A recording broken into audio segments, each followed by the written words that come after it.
Welcome back to the channel.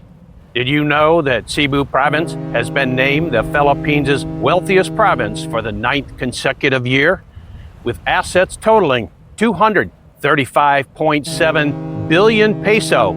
That's right, B as in billion. Cebu's industrial sector is a powerhouse, contributing significantly to the local economy and providing thousands of jobs. Many folks don't realize that behind the scenes, there's a thriving community of factories, innovation hubs, and local entrepreneurs working hard to put Cebu on the map as an industrial leader. So in this video, we'll look at one of these industrial giants. Japan's Taiheiyo Cement Company, located 30 kilometers south of Cebu, inaugurated their new 12.8 billion peso San Fernando Cebu plant last month, which will boost cement production in the country and reduce the nation's reliance on imports.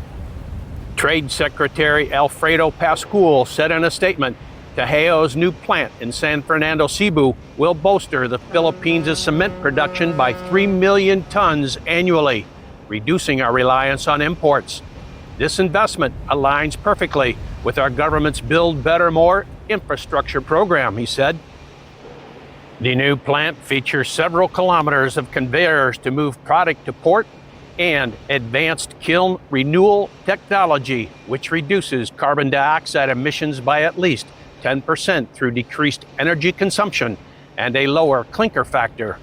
Clinker is primarily used to produce cement, and this nodular material is also used as a binder in cement products. Taiheiyo Cement Philippines has invested significantly in related projects, including 3.1 billion peso for its jetty and marine belt conveyor project, another 1.4 billion peso for the company's port area, and 3.7 billion peso for its Luzon distribution terminal project.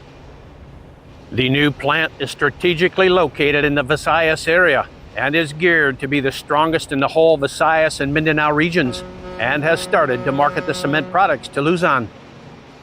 Japan is the second largest trading partner in the Philippines and is the third largest source of foreign investment, with over $13 billion in grants and low interest loans through their official development assistance program. We'd love to hear your thoughts. Have you explored Cebu's industrial side? Or do you know any hidden gems that we should check out? Drop your experiences in the comments below. And if you're interested in learning more about Cebu's culture or attractions, don't forget to watch our next video. And by the way, the one way I recommend meeting Filipinas is linked in the description. Thanks for tuning in, and see you next time.